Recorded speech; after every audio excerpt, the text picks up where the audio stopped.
Nous voyons la formule de Green-Riemann dans le cas d'un domaine rectangulaire qui est inclus dans un univers U de R2. Donc voilà mon rectangle avec son bord qui est composé d'un chemin C1 différentiable, lui-même composé de 4 chemins C1 différentiables par morceau. Oméga, une forme différentielle continue sur U, telle que des ronds P sur des ronds Y, des ronds Q sur des ronds X existent et sont continues dans A. A, c'est donc le rectangle défini comme ça. Gamma, je l'ai dit, c'était le chemin rectangulaire. Alors gamma 1, il est défini comme ça, c'est évident. Gamma 2, comme ça, tout aussi évident. Alors les autres, il faut aller dans le même sens, dans le sens contraire. Donc en fait, c'est comme si c'était l'opposé. Donc ça fait ça. Et puis le dernier, pareil. Alors, ce qu'on veut démontrer, c'est, et c'est ça la formule de Green-Riemann, que l'intégrale curviligne de P de x, P dx plus Q dy sur gamma, le long de gamma, est égale à la somme toute de d rond Q sur d rond x moins d rond P sur d rond y sur le rectangle A. Donc je commence par cette première intégrale qui existe parce que d rond Q sur d rond x est continu sur A. Et donc d'après Fubini, je peux écrire ça et là j'intègre par rapport à x, donc ça me fait Q de x1y moins Q de x0y. Voilà ce que j'obtiens pour la première intégralité. Alors maintenant je vais m'intéresser à ça, que je peux intégrer parce que bon, c'est une forme différentielle ça. Hein. C'est la forme 0 dx plus q dy. Donc je l'intègre le long de gamma, donc je fais la somme sur chaque chemin. Alors sur le premier, ça nous fait donc 0 dx plus q dy. Et sur le premier, la dérivée, c'est 1, 0. Donc là, je remplace par 1 et l'autre, je remplace par 0, ça fait 0.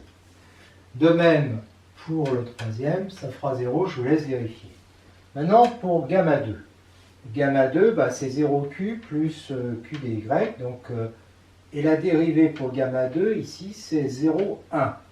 Donc, pour gamma 2, ça va me faire 0 fois 0 plus 1 fois q en x1t. Voilà. Donc, ça fait somme de y0 à y1 de q en x1t. Ce que je pourrais écrire somme de q en x1y dy. Pareil. Alors maintenant, en gamma 4, je fais pareil. Hein, c'est 0 fois 0. Mais alors là, plus celle-là, la dérivée, gamma 4, la dérivée, c'est moins 1. C'est 0 moins 1. Donc 0 plus moins 1, q en x0, y0 plus y1 moins t dt. Je change en posant u égale y0 plus y1 moins t. Donc du égale moins dt. Et donc, ça me fait un truc comme ça. Voilà. Alors, pourquoi ça me fait ça? Parce que le moins va compenser ce moins-là. D'accord? Seulement, il faut voir que quand je remplace t par y0, j'obtiens y1. Donc, et là, j'obtiens y0. Donc, pour repasser à y0, y1, je suis obligé de mettre un 1. Voilà. Donc, finalement, la somme de q le long de gamma, q dy, ça me fait ça moins ça. D'accord? Et je constate, j'allais dire brillamment, que c'est égal à ça. D'accord? Que c'est égal à ça. La seule différence, c'est que là, j'ai mis des t, mais je ne suis pas obligé de mettre des t. D'accord? C'est égal à ça. De même, alors, maintenant, je vais m'intéresser à l'autre intégrale double, c'est celle-là. D'accord? Bon, soit j'intègre d'abord par rapport à y, puis par rapport à x, c'est exactement la même chose. Hein. Et ça me fait p de xy1 moins p de xy0 que j'intègre entre x0 et x1. Et donc, je m'intéresse maintenant à ça. C'est égal à ça, tout comme tout à l'heure. Mais cette fois-ci, c'est les chemins le long de gamma 2 et de gamma 4 qui vont être nuls. Je le fais pour gamma 2, donc ça fait p dx plus 0 dy, et pour gamma 2, la dérivée, c'est 0,1. Donc ça fait 0 fois p plus 1 fois 0, ça fait 0. De même pour gamma 4. Et puis ensuite, il me reste gamma 1. Donc gamma 1, toujours égal à ça. Mais pour gamma 1, la dérivée c'est 1, 0. Donc ça fait 1 fois ça, plus 0 fois ça. Donc ça fait ça. Et pour gamma 3, je fais pareil. Hein. Donc, là, il va y avoir un moins 1 parce que la dérivée c'est moins 1. P de x0 plus x1 moins t y1 dt. Alors là, c'est pareil, si je fais le changement u égale x0 plus x1 moins t. Alors d'abord, donc ça fait du égale moins dt, donc ça supprime ce moins. Mais en x0, je vais trouver x1, donc ça m'échange les bornes en fait. Et là, je vais trouver x0. Donc pour revenir à x0, x1, je suis obligé de mettre un moins. Et je ne sais trop pourquoi ce moins-là, il a disparu. Il n'y a pas de raison de disparaître. Donc il ne disparaît pas. Donc finalement, cette somme va être égale à ça. Voilà, c'est ça. Et ça, c'est quoi? C'est exactement ce que j'ai trouvé quand j'ai fait ma somme double. Elle était égale à ça. Donc c'est exactement pareil. Donc finalement, j'ai trouvé que la somme le long gamma de P là, est égale à moins cette somme double. Et tout à l'heure, la somme le long gamma de Q est égale à cette somme double là. Donc quand je vais faire somme de P dx plus Q dy, eh bien je vais trouver la somme double que j'avais tout à l'heure, somme de d rond Q sur d rond x, d'accord, moins somme de d rond P sur d rond y. Bon, je vais regarder près, mais c'est exactement ça. Et donc, j'ai démontré la formule de Green-Riemann dans ce cas particulier d'un domaine rectangulaire.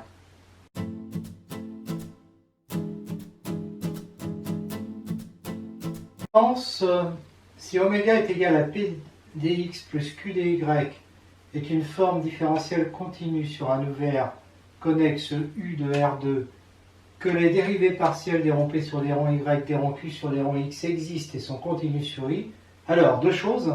1. Si oméga admet une primitive grand F sur U, alors d rond P sur des ronds Y égale d rond Q sur des ronds X.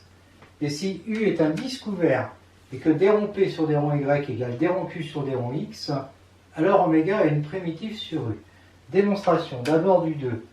Soit on prend un rectangle A, incluant U, à bord rectangulaire gamma, parallèle aux axes, et on applique Green-Riemann qu'on vient de démontrer, et donc on a cette égalité-là.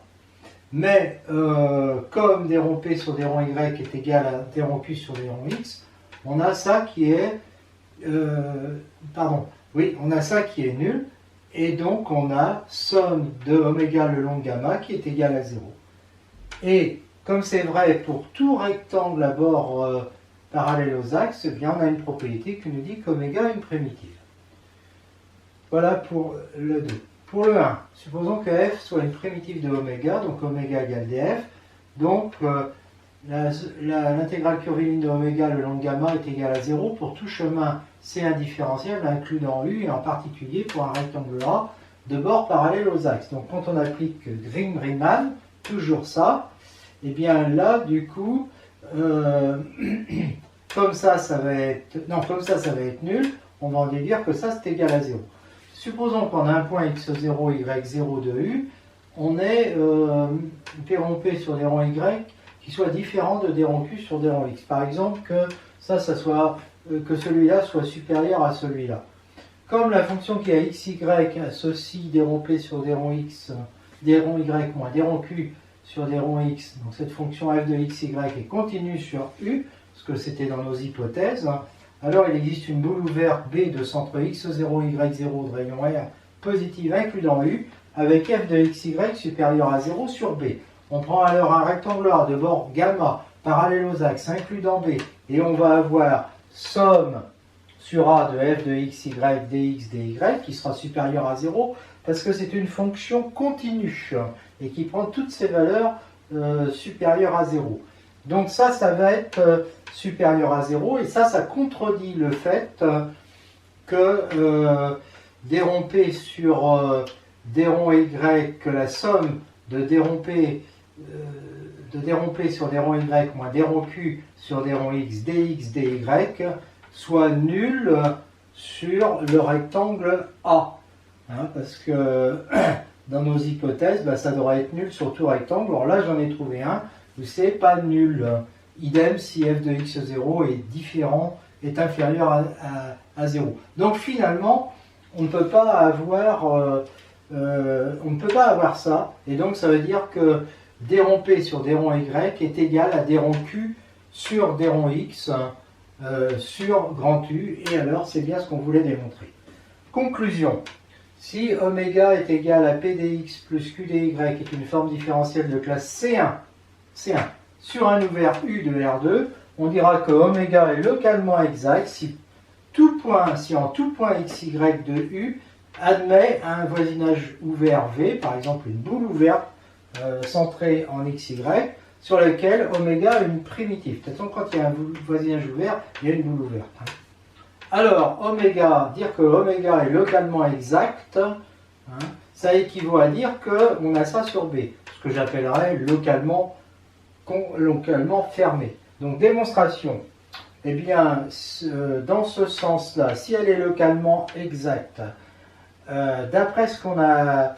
Alors, si elle est localement exacte, donc oméga va être égal à df sur B ouvert connexe, d'accord, puisque c'est une boule. Donc, d'après ce qu'on a démontré avant, d rond p sur d rond y est égal à d rond q sur d rond x. D'accord, voilà. On va avoir ça, puisqu'il est connexe, c'est ouvert. Réciproque, supposons qu'on ait ça sur une boule ouverte, puisque c'est localement. Alors, d'après ce qu'on a démontré précédemment, et c'est ici,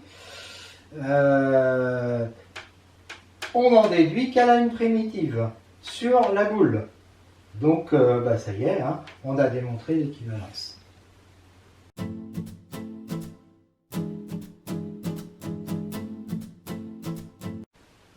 Théorème.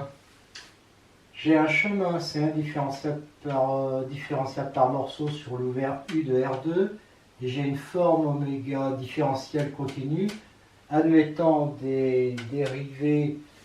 Alors c'est oméga égale p dx plus q dy, je ne l'ai pas mis mais c'est ça, tels que d rond p sur d rond y, d rond q sur d rond x sont continus localement, cette forme étant localement exacte sur U. Alors, il existe f de AB vers U, tel que, quel que soit T0 appartenant à AB, il existe un voisinage de T0 dans AB, une primitive grand F de oméga sur gamma de V, tel que l'on est petit f de T égale grand F de gamma de T, quel que soit T appartenant à V. F est unique à une constante près. Donc je le redis, oméga c'est évidemment égal à P dx plus Q dy. Unicité, eh bien, on suppose qu'il y a deux fonctions qui conviennent. Pour f1, il y aura un voisinage v1 qui répond donc à ce qui est écrit avant, et sur lequel on aura f1 de t est égal à grand f1 de gamma t. Pour f2, pareil. Alors sur l'intersection de ces deux voisinages, qui est encore un voisinage de t, je l'appelle v, cette intersection, eh bien je vais avoir les deux à la fois. Alors le t0, je vais d'abord choisir a plus b sur 2, voilà, il est fixé. F1 et F2 sont des primitives de oméga sur gamma de V, donc F2 va être égal à grand F1 plus une constante, K0, sur gamma de V, et cette relation me dit tout de suite que F2 va être égal à F1 plus K0 sur V.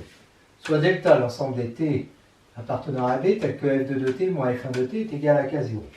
Il est ouvert parce que si T1 appartient à delta, alors d'une part, évidemment, j'ai F2 de T1 moins F1 de T1 qui est égal à K0, donc j'ai ça.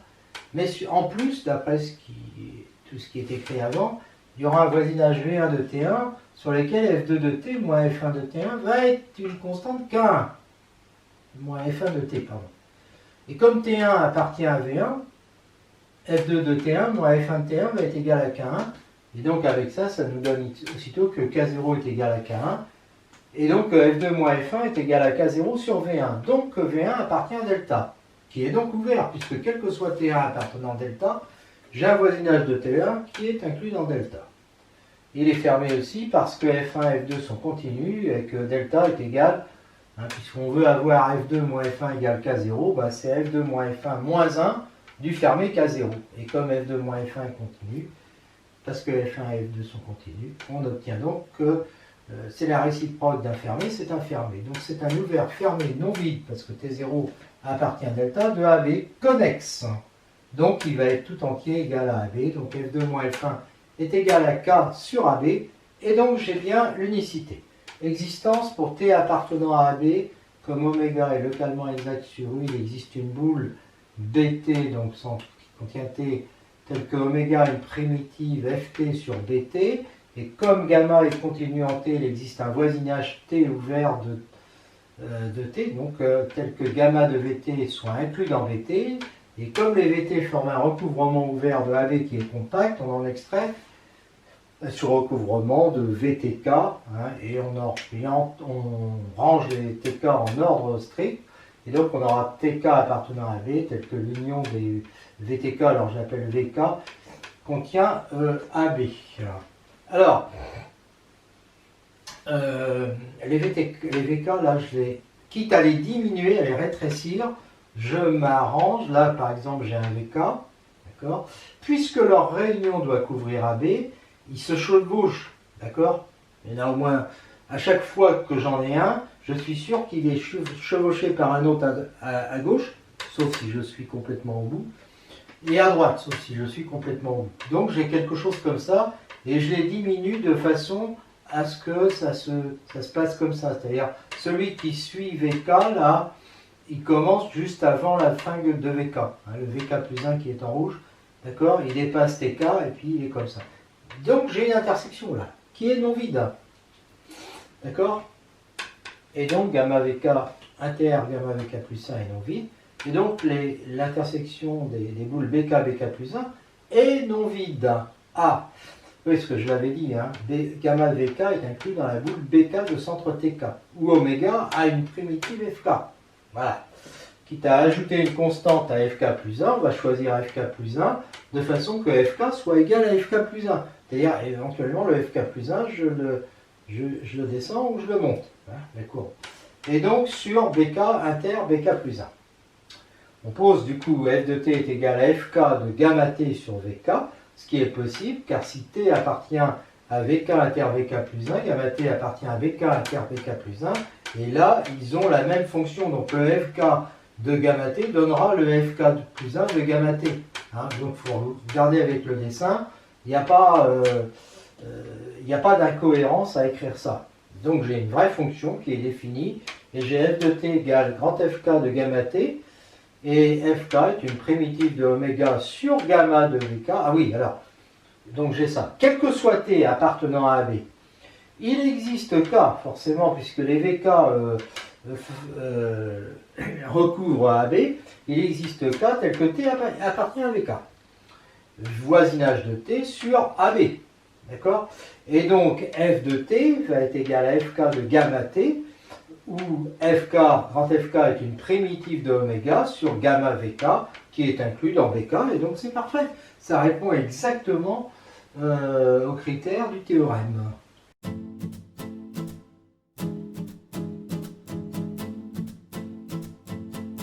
Nous allons maintenant aborder la question de la formule de Green-Riemann, on dit souvent Green maintenant. Green, c'était un physicien anglais du 19e siècle, et Riemann, c'est un immense mathématicien, un des plus grands mathématiciens de tous les temps, allemand du 19e siècle aussi. Donc on est dans R2, et on va voir qu'on va étudier Green-Riemann dans deux configurations possibles.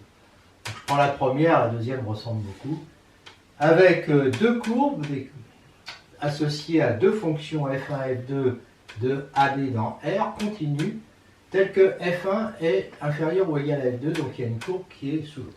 Et je m'intéresse au domaine qui est compris entre les deux courbes, et pour x compris entre A et B. Autrement dit, ce domaine-là. Et je vais démontrer qu'il est compact. J'appelle delta son complémentaire dans R2, et je vais démontrer qu'il est ouvert. Alors en fait, ce complémentaire, il est compris il comprend tous les couples XY tels que x appartient à AB et y plus grand que f2 de x. Ça, c'est la réunion de E et F. Donc, il y a ceux qui vérifient ça, ou x inférieur à A, ou x supérieur à B. Puis, il y a ceux qui vérifient x inférieur à A ou x supérieur à B, ou dans le cas où x est compris entre A et B, eh bien y inférieur à F1.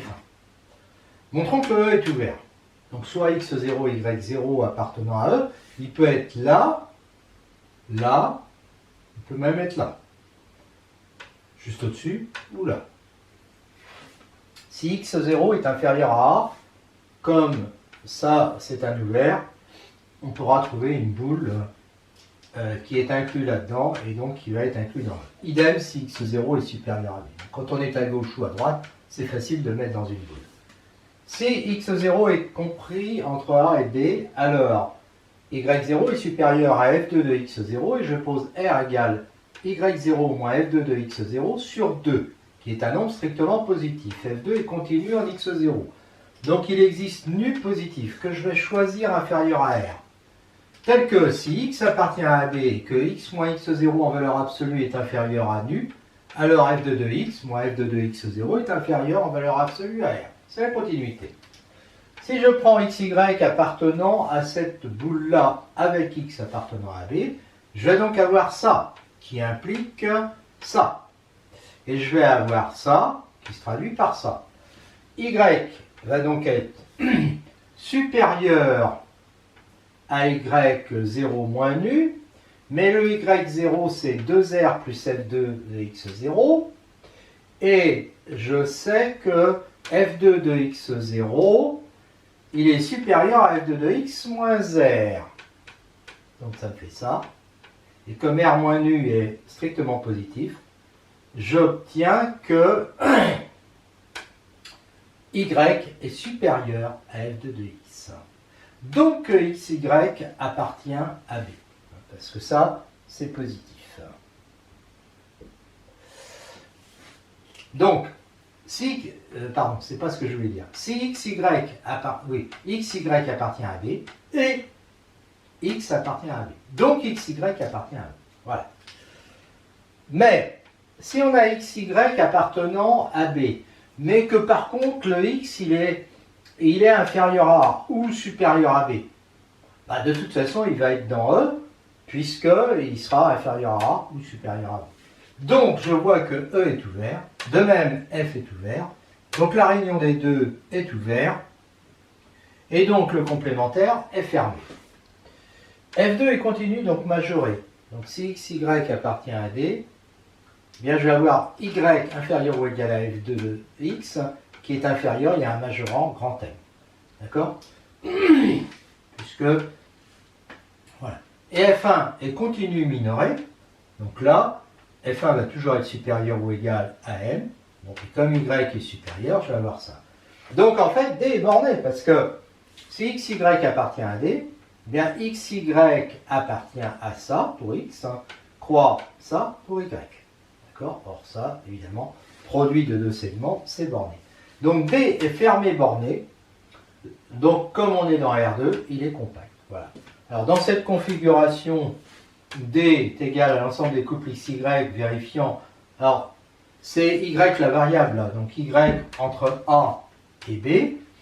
Et puis X entre F1 de Y et F2 de Y. Donc il y a une courbe C1 qui est ici et puis C2 ici, où F1 et F2 sont continus, et bien de la même façon démontre que D est un compact. Cadre plus général que celui qu'on avait vu. Je rappelle que Green, c'est un physicien anglais du 19e siècle, et que Riemann, c'est le grand mathématicien allemand du 19e siècle aussi. J'ai donc une forme différentielle, oméga, continue sur l'ouvert U de R2, et des ronds P sur des ronds Y, des ronds Q sur des ronds X qui existent et sont continus sur U. Le compact K est inclus dans U, de telle sorte qu'il existe deux fonctions f1 et f2 de classe C1 sur AB, f1 étant inférieur ou égal à f2, alors en gros f1 c'est ça, et f2 c'est ça, et il existe G1, G2 sur CD, défini sur CD, de classe C1 aussi, G1 inférieur ou égal à G2, d'accord? Alors là, G1 et G2, mais comme vous voyez, les axes ont été changés, et K peut être décrit comme étant l'ensemble des couples XY tels que X est inférieur ou égal, est compris entre A et B, et Y entre F1 de X et F2 de X, et aussi l'ensemble des couples XY tels que Y est compris entre U et V, et X entre G1 de Y et G2 de Y. Donc là, j'ai X qui varie entre A et B, et globalement, j'ai Y qui varie entre U et V. D'accord ? Alors, il faut imaginer que je retourne les deux axes comme ça. Alors là, dans un premier temps, ça c'est ce qu'on appelle le bord du contact. D'accord ? Donc je vais aller choisir une paramétrisation et je me débrouille pour que le sens soit de telle sorte que quand on se déplace, le contact soit toujours à gauche. Voilà. Alors quand je vais inverser les axes comme ça, le sens va nous paraître contraire. Hein, parce que, bon, ça se voit bien ici, par exemple, si je vais de M à P, j'ai les X qui augmentent et les Y qui augmentent. Ici, pour avoir les X qui augmentent et Y qui augmentent de M à P, il faut aller comme ça. D'accord ? Donc ici, je prendrai une paramétrisation opposée. Alors, première paramétrisation, donc, alors ce qu'on veut démontrer quand même, hein, c'est ça, c'est que la somme double de d rond Q sur d rond X moins d rond P sur d rond Y dx dy sur K est égale à l'intégrale curviligne de oméga sur le bord du contact. Alors dans un premier temps, le bord, je vais le représenter par la juxtaposition de 4 chemins. Alors, en gros, c'est un chemin qui va de là vers là. Là, il peut y avoir une partie plate, une partie verticale, deuxième chemin, troisième chemin, puis encore une partie plate. Hein. D'accord ? Voilà. Alors, ça nous donne quoi ? Gamma, la première partie, T varie de A à B, et puis il y a Y qui, pendant que T varie, Y prend toujours la valeur F1 de T. La deuxième, c'est la partie verticale. Donc là, j'étais arrivé à F1 de B et je vais repartir de F2 de... Je vais arriver à F2 de B. Donc c'est défini sur F1 de B, F2 de B. D'accord ? Et ça donne BT, évidemment, hein, puisque l'abscisse reste égale à B. Gamma 3, donc ça c'est bien juxtaposé à ça. Hein, parce que ici, par exemple, je ne vais pas le refaire pour tous, mais quand je suis en B, ici, j'arrive à F1 de B. Je repars de F1 de B. J'arrive en F2 de B. Et là, gamma 3, il va falloir partir de F2 de B. Alors là, je prends l'opposé de gamma 1, si je veux, avec la fonction F2. Donc, ça me fait ça. Et effectivement, si je remplace T par A, ça fait B, F2 de B. Donc, je repars bien d'où j'étais rendu. D'accord ? Puis la dernière, c'est gamma 4, hein, c'est cette partie-là, et je vais... alors, là aussi, hein, opposé par rapport à ça, donc si je reste sur F1 de A, F2 de A, je vais prendre F1 de A plus F2 de A, moins B. En effet, en F1 de A, je vais me retrouver comme ça, en A, F2 de B, et c'est exactement ce que je voulais. Et à la fin, je vais me retrouver en F2 de A, en A, F1 de A, d'où j'étais parti. Voilà. Bon, après, c'est facile. Hein. Somme double sur K de d rond P sur d rond Y, dx, dy, ça donne ça. Or, ça, je l'intègre par P de X. Ça, je l'intègre par P de XY. Et comme le Y prend la valeur F2 et F1, ça fait P de XF2 moins P de XF1 que je dois intégrer ensuite entre A pour X qui varie entre A et B. D'accord ? Donc ici, j'ai oublié de le mettre, mais il y a dx. Alors maintenant, si je prends l'intégrale curviligne de P dx sur le chemin gamma, donc ça va être la juxtaposition des 4 chemins. Sur gamma 1, je remplace, hein, je remplace à chaque fois par la valeur, ça fait PT F1 de T et multiplié, alors comme c'est dx par la dérivée en x, c'est-à-dire 1, donc ça fait ça. Pour la deuxième, ça fait ça, P de BT, multiplié par la dérivée en x de B, ça fait 0. Donc ça fait 0. La troisième, ben, j'écris ça. Mais alors là, j'ai dérivé par rapport à ça, ça fait moins 1 dt. Donc après, je fais le changement de variable u égale a plus b moins t. Et donc du égale moins dt, donc ça annihile le moins 1.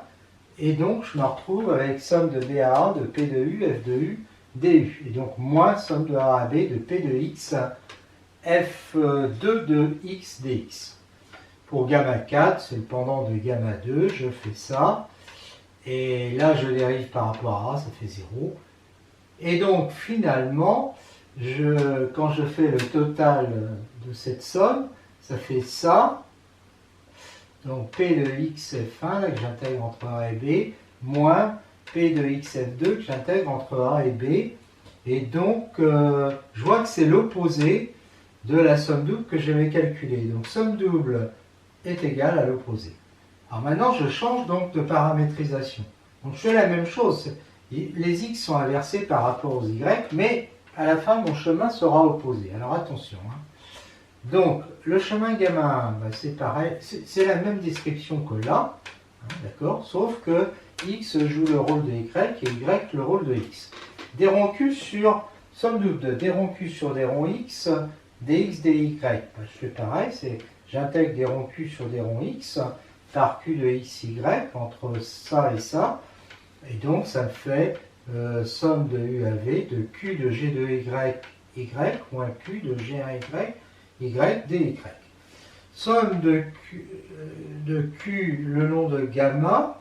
Alors, c'est pas en fait le long de gamma ici, c'est le long de moins gamma en fait. C'est donc somme de gamma 1 plus gamma 2 plus gamma 3. Je vais d'abord calculer ça et ensuite je prendrai l'opposé. Donc, somme de q le long de gamma 1, ben, c'est pareil que tout à l'heure. J'ai ça, mais cette fois-ci, je dérive par rapport à y. Ici, ça fait 1. Donc, ça fait ça. Somme de gamma 2, ben, ça fait ça. Là, je dérive par rapport à y, donc ça fait 0. Somme de gamma 3, ça fait ça. Même changement de variable que tout à l'heure. D'accord? Donc, je pose y égale u plus v moins t. Et donc, ça supprime le moins, parce que j'ai dy qui est égal à moins dt. Et je me retrouve avec ça, c'est-à-dire avec moins somme de u à v de q de g de y, dy.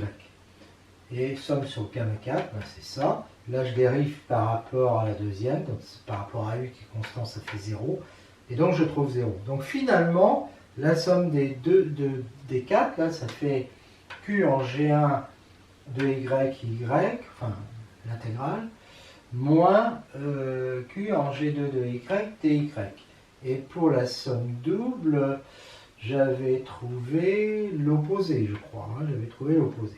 Bon, peu importe. Peu importe. Moi, je vais prendre l'opposé de ça. Donc, l'opposé de l'opposé, ça veut dire qu'elles sont égales parce que mon chemin gamma, c'est l'opposé du juxtaposé de gamma 1, gamma 2, gamma 3 et gamma 4. Donc, je trouve ça. Et donc, maintenant, à partir de ça et de 1 qui est ici, j'additionne les deux. Pas tout à fait, d'ailleurs, je fais plutôt celui-là moins celui-là, et je vais trouver ça plus ça. Autrement dit, je trouve la somme double sur k de des ronds q sur des ronds x moins des ronds p sur des ronds y, dx, dy, qui est égale à l'intégrale curviligne de oméga, en fait, c'est somme de oméga, le long du bord du compact. Et j'ai démontré le théorème de Green-Riemann, on appelle souvent Green maintenant.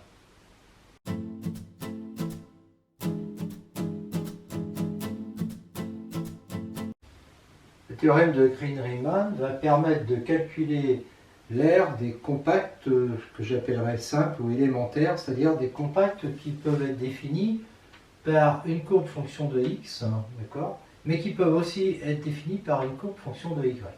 Donc en fait des compacts qui sont de cette forme qu'on avait déjà vu précédemment avec Green-Riemann, donc toujours avec de cette forme, pardon, f1, f2, c1 sur ab, f1 petit que f2, et puis la même chose avec y, g1, g2, c1 sur uv et g1 petit que.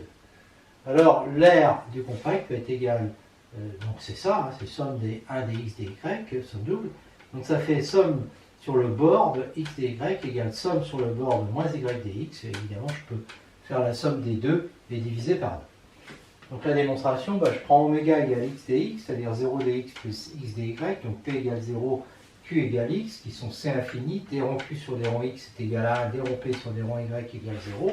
J'applique Green-Riemann, donc somme double sur k de ça, qui est égal à ça. Et là, je remplace par ce que j'ai trouvé ici. Donc ici, il va y avoir d rond q sur d rond x, ça fait 1, donc je trouve bien ça. Et puis l'autre, p plus q, ça fait exactement x dy. Voilà. Donc j'obtiens ça. Et puis, si je prends oméga égale moins y dx, que je peux écrire comme ça, donc là j'ai p qui est égal à moins y d rond p sur d rond y qui est égal à moins 1, et puis q, d rond p est égal à 0, j'applique Green-Riemann une nouvelle fois, mais p et q ont changé, donc ici ça va me faire, ça fait moins 1, donc je trouve toujours une somme double de 1, dx dy, qui est égale, et puis là c'est moins y dx, somme sur le bord de moins y dx. Voilà, donc en faisant la somme et en divisant par 2, j'obtiens évidemment ce résultat. Exemple, pour l'aire de l'ellipse, x2 sur a2 plus y2 sur b2 est égal à 1. Je prends comme paramétrage la fonction qui est de gamma de 0 de pi, qui a 0 de pi, qui a θ appartenant à 0 de pi, pardon, θ appartenant à 0 de pi, associé à cosinus θ, b sinus θ. Et donc, quand j'écris que l'aire est égal à ça est égal à x dy, x c'est ça, dy c'est ça, et puis évidemment j'ai oublié le dθ, d'accord? Alors je mets AB en facteur, le cosinus carré, j'écris que c'est cosinus de θ plus 1 sur 2, et ensuite j'intègre, je vais avoir AB facteur de sinus de θ sur 4, plus θ sur 2, entre 0 et 2pi, ça fait pi AB, le résultat qui est bien connu pour les ellipses. Et pour l'aire de l'astroïde, alors l'astroïde ça ressemble à ça, on aurait pu l'étudier, je ne l'ai pas fait je crois dans les courbes en polaire, mais ça peut être un bon exercice, qui à θ fait correspondre cosinus cube θ, sinus cube θ. Alors l'aire est égale à ça. Alors je vais prendre cette formule-là. Alors quand j'écris avec cette formule-là, j'obtiens ça, parce que le cosinus c'est cosinus cube, puis le y, je dérive ça, donc ça fait ça, et donc j'obtiens ça. Et puis si je prends l'autre formule, ça me fait moins y, multiplié par la dérivée, donc ça va me faire ça, et donc ça fait 3 somme de 0 à 2pi de sinus 4 cosinus carré. Bon, voilà, je vais les additionner et diviser par 2, donc ça me donne toujours l'aire, et ça fait 3,5 de somme de 0 à 2pi. Et là, je peux factoriser cosinus carré et sinus carré, qui va être facteur de cosinus carré plus sinus carré qui vaut 1. Donc finalement, j'ai ça à intégrer. Là, je dis que sinus, c'est la moitié du sinus du double, d'accord? Donc ça fait 3,5, le 2 au carré fait 4, ça fait 3 huitièmes. Et le sinus carré, le sinus carré, c'est 1 moins cosinus du double sur 2. Donc 1 moins cosinus 4θ sur 2, que j'intègre par du θ sur 2 moins sinus 4θ sur 8. Et quand je remplace θ par 0 et puis par 2pi, ici ça s'annule. Puis là, il va rester 2pi sur 2, c'est-à-dire pi, multiplié par 3 huitièmes, 3 pi sur 8. Et voilà l'aire de l'astroïde.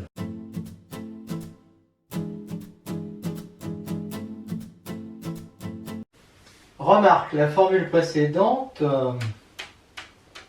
est valable pour un compact simple, en gros une espèce de papatoïde qu'on peut décomposer en somme de deux courbes suivant les y ou les x, dont le bord est facile à paramétrer dans le sens de parcours direct, c'est-à-dire en laissant toujours le compact à gauche. D'accord? Alors ça c'est facile à faire quand il n'y a pas de points multiples, ce qui peut être le cas, le problème je veux dire, quand on est en polaire. D'accord? Donc la formule reste valable en polaire, à condition d'être dans cette configuration, soit c'est une courbe définie en polaire. Si on la parcourt en sens direct sur un intervalle sans point double, en prenant des précautions, comme je viens de le dire, l'aire sous la courbe va être comme ça. Comment le démontrer? On prend cette formule-là, et on prend cette paramétrisation, parce qu'il y a trois parties. D'accord? 2 et 3. Donc pour la première partie, on relie au point de coordonnées, alors je l'appelle ρ1 cosinus θ1, ρ1 sinus θ1, en multipliant par t entre 0 et 1. Puis ensuite, la paramétrisation classique en polaire, et puis le retour en remplaçant t par 1 moins t, puis les 1 par les 2. Voilà.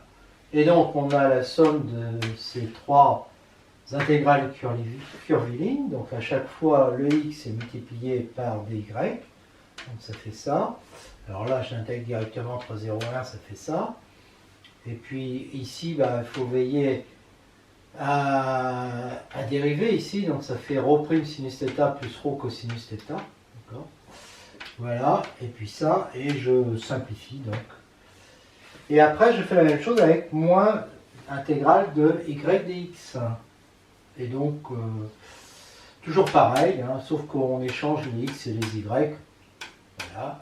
Je vous laisse vérifier que ça fait ça. Et après, je fais la somme des deux. Et donc là, en faisant la somme des deux, ça va se supprimer, ça aussi. Et là-dedans, les ρ' se suppriment. Et ça, ρ2, like facteur de cosinus carré θ plus sinus carré θ. Donc ça fait ρ2 dθ. Voilà. Alors évidemment, beaucoup plus rapidement, on pouvait prendre un petit élément de surface comme ça et dire que c'était comme un triangle, on approxime par un triangle isocèle de hauteur ρ et de base ρ dθ. Alors sur 2 évidemment, l'air, base fois hauteur sur 2. Et donc on intègre des ρ2 sur 2 dθ entre θ1 et θ2. Exemple avec le limaçon de Pascal donné par cette formule-là. Je l'ai étudié dans une leçon, donc je ne reviens pas là-dessus. On part de θ égale 0. Ici, c'est le point double, donc c'est θ égale pi sur 3. On continue θ égale pi. On repasse par 2pi moins pi sur 3. On arrive à 2pi. Voilà. Donc, on va d'abord calculer l'aire du grand domaine. Celui qui est là. Eh bien, celui-là, c'est somme de ρ2, donc c'est-à-dire ça, dθ, entre pi et 2pi moins pi sur 3. D'accord? Puisque j'arrive à 2, je l'ai dit tout à l'heure, de pi à 2pi moins pi sur 3. Et donc, je développe ça. Je simplifie avec le 1,5. Ça, je dis que c'est 1 plus cosinus de θ. Ensuite, le 1 plus 1,5, 3,5 que j'intègre entre pi et 2pi moins pi sur 3, c'est-à-dire ça me fait une largeur de pi moins pi sur 3, 3,5. Puis l'autre, j'intègre cosinus de 2θ par du sinus de θ sur 2, cosinus θ par ça, et je remplace là aussi par 2pi moins pi sur 3, c'est-à-dire par moins pi sur 3, et j'obtiens pi plus 3 racine de 3 sur 4. Et maintenant, je fais la même chose, c'est-à-dire je vais chercher l'aire de la partie assurée. Donc je vais d'abord enlever celle-là, que j'obtiens quand je me promène entre 0 et pi sur 3. 0 et pi sur 3. Donc je fais la même chose, mais avec des bornes 0, pi sur 3. Donc 0, pi sur 3, l'écart, c'est plus ça, c'est pi sur 3. Donc 3,5 pi sur 3. Plus ça, entre 0, alors ça, entre 0 et pi sur 3. Donc 0, ça s'annule. Et puis pi sur 3, eh bien ça me fait ça. Et je trouve ça. Donc je n'ai plus qu'à soustraire et à multiplier par 2. Donc je prends ça, je soustrais, donc je fais moins pi sur 2 plus 3 racine de 3 sur 4. Pi moins pi sur 2, ça fait pi, fois, ça fait, non, ça fait pi sur 2, fois 2, ça fait pi. Et ça me fait 6 racine de 3 sur 4, fois 2, ça fait 12, divisé par 4, ça fait 3 racine de 3. Et donc l'aire de cette partie assurée est égal à ça.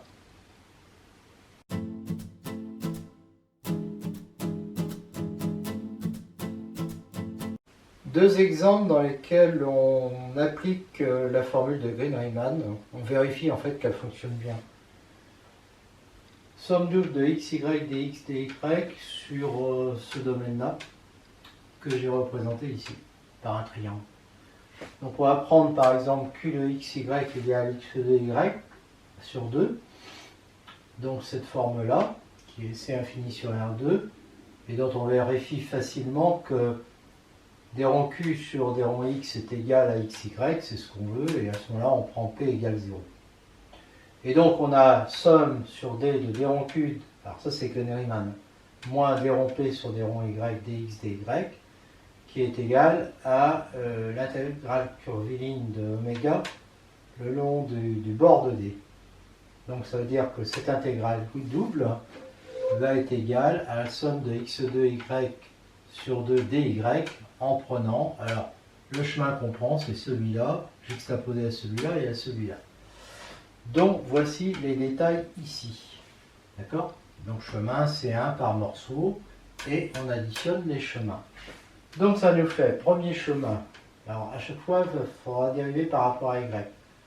Donc ici c'est 0 la dérivation par rapport à y. Donc on dérive quoi? Alors P, on dérive, on remplace, il faut remplacer x par t, donc ça, et y par 0. Donc, de toute façon ça fait 0 fois 0 dt. La deuxième, on remplace x par 1 moins t, donc 1 moins t au carré, fois t sur 2, dy. Alors le dy ici c'est 1. Donc ça fait ici. Et le dernier, on remplace x par 0, y par 1 moins t, et le dy par moins 1, mais de toute façon ça va faire 0. D'accord? Donc j'obtiens en fait que c'est la deuxième intégrale qui reste, je la développe, 1 moins 2t plus t2 que je multiplie par t, et j'intègre t sur 2. Alors, j'intègre t sur 2 par t2 sur 4, moins t2 par moins t3 sur 3, et t au cube sur 2 par t puissance 4 sur 8. Les valeurs en 1 moins les valeurs en 0, les valeurs en 0 c'est 0, donc il reste 1 quart moins 1 tiers plus 1 huitième, ce qui fait 2 et 1, 3 huitièmes moins 1 tiers, ce qui fait 9 moins 8, 1 sur 24. Alors le calcul direct nous aurait donné quoi? Donc le calcul direct c'était somme de ça. Et à ce moment-là, ben, on réutilise cette paramétrisation. Hein. Quand on fait bouger t de 0 à 1, non, on fait bouger x de 0 à 1 et y de 0 à 1 moins x. Alors, on peut dire encore, là on va le faire comme ça.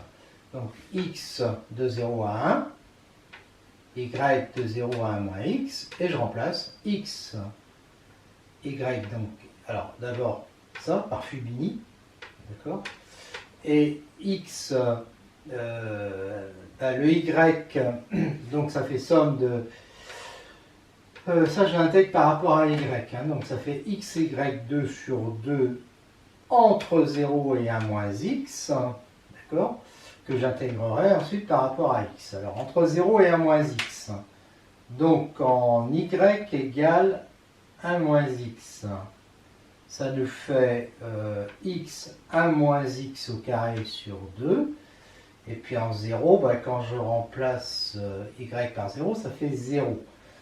Donc il y a ça que j'intègre entre 0 et 1 par rapport à x, et là, je développe, ça me fait ça, et là je retombe là-dessus, et je trouve le même résultat. Second exercice, j'ai i qui est égal à cette intégrale curviligne, hein, donc le long du cercle de centre 0 et de rayon 1. J'applique Riemann. Alors P est égal à x de y, Q est égal à moins x y2, d rond P sur d rond y, ça fait donc x2, et d rond Q sur d rond x, ça fait moins y2. Donc, j'obtiens que d rond Q sur d rond x moins d rond P sur d rond y, ça fait moins y2 moins x2, donc ça va faire ça, dx dy sur la boule de centre 0 et de rayon 1. C'est-à-dire à l'intérieur du cercle, hein, donc c'est bien la boule. Donc je sors le moins. À l'intérieur du cercle, bah, je prends la paramétrisation polaire, hein, x égale r cosinus θ, y égale r sinus θ. Et donc ça me fait moins r2, donc ça fait r2. Et puis bah, je change le dx dy en r dr dθ. Donc ça fait r au cube, d'accord, que j'intègre entre 0 et 1, puisque r varie entre 0 et 1, et θ fois θ, c'est Fubini, hein, ça, entre 0 et 2π. Donc ça fait R4 sur 4, donc ça fait moins 1 quart fois, et là ça fait 2π. Donc ça me fait bien moins π sur 2. Ça fait moins π sur 2. Voilà. Donc, maintenant je fais le calcul direct. Donc il faut que je prends ça comme chemin, évidemment, et je remplace. Donc ça fait I égale cosinus carré, sinus, dérivé par rapport à x, donc moins sinus θ dθ, moins somme de 0 à 2π de cosinus, sinus carré, et là je dérive le sinus qui fait cosinus θ dθ. Donc là j'ai du cosinus carré moins cosinus carré sinus carré, moins sinus carré cosinus carré, donc ça fait moins 2 cosinus carré sinus carré dθ. Bon, cosinus θ c'est sinus de θ sur 2, donc ça fait sinus de θ au carré sur 2, alors au carré ça fait sur 4 fois 2, donc ça fait bien ça. Et ça, je dis que le sinus carré, c'est 1 moins cosinus du double sur 2. D'accord? Donc, j'intègre ça entre 0 et 2π. Donc, le 1 demi, ça me fait θ sur 2. Et ça, je l'intègre par du sinus 4θ sur 4. Donc, ça va faire sur 8. Entre 0 et 2π. Donc, ça va s'intégrer. Ça fait 0, évidemment. Hein. Ça fait 0 en 2π et puis en 0. Et il va rester ça. Donc je remplace θ par 2π, ça fait moins π sur 2. Voilà. Et donc je retrouve le résultat précédent.